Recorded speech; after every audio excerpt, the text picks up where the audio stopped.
So that was the top things rounding out what people worried about. And then we did what do people wonder about. And number one thing was violence, which we're going to hit on that today. I wondered, why is there so much violence in the world? That was like number one, and that was tied with heaven. I wonder what heaven's like. I wonder, you know, tied with that was what happens after you die. But also the two thing was why God allows pain. Why does God allow pain and suffering? And like I said, we're gonna hit on that when we do the series Joy and Pain. And then this tied for number three. Can I truly follow God? Can I really, really, truly follow God? That tied with, what in the world are future generations going to do? Worrying about or wondering how are future generations going to actually survive?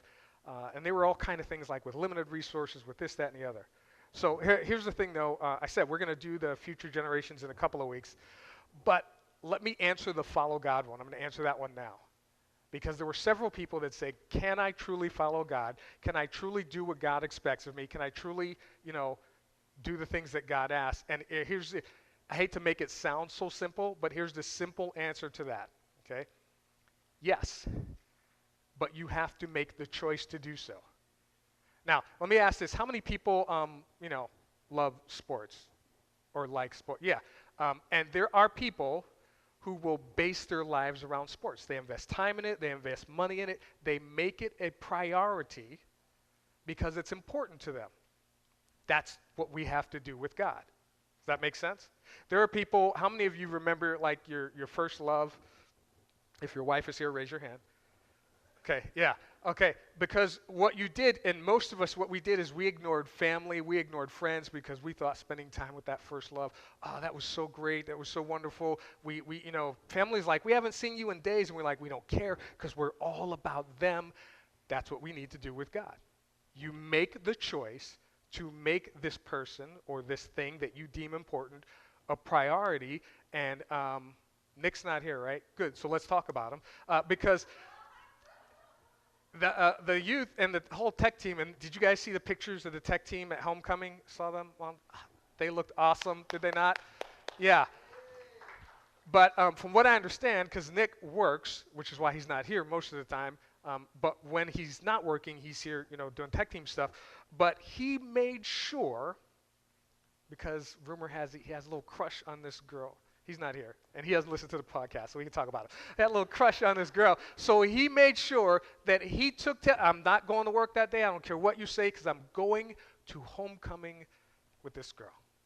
Made it a priority because it was important to him. So to the question, can we follow God? Can we really do all that God asks us to do? Yes, if we make the choice to make it a priority and make God important to us. The number two thing was, can God use me? A lot of people said they wished, and this makes sense, I wish God would use me to impact others, to impact the world, to impact all kind of stuff. And let me answer that quickly, because that's a simple one too. If we want God to use us, then we've got to be willing to do what God asks us to do. If we're not willing to share the gospel within our circles of influence, then, which is a small thing, saying, hey, God loves me and I want to do this thing for God, then how can we expect God to use us in other bigger ways? If we won't do the small thing of letting people know that God exists, then what big things are we expecting God to do? How are we expecting God to use us? If we're not willing to do that, then what else do we want to do for him? Now, here's the other thing. If God has given you gifts and skills and talents, and he's given us a kind of variety of different skills and talents, and a lot of people said, yeah, I want to use this or that for God, use it.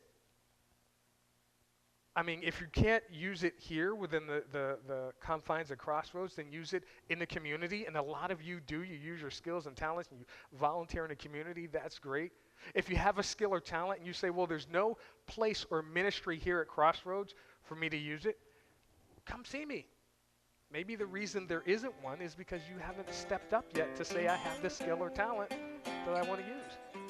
But if you want God to use you, Start small by saying, God, I'm going to be willing to go tell people that you exist, and let God take it from there. All right?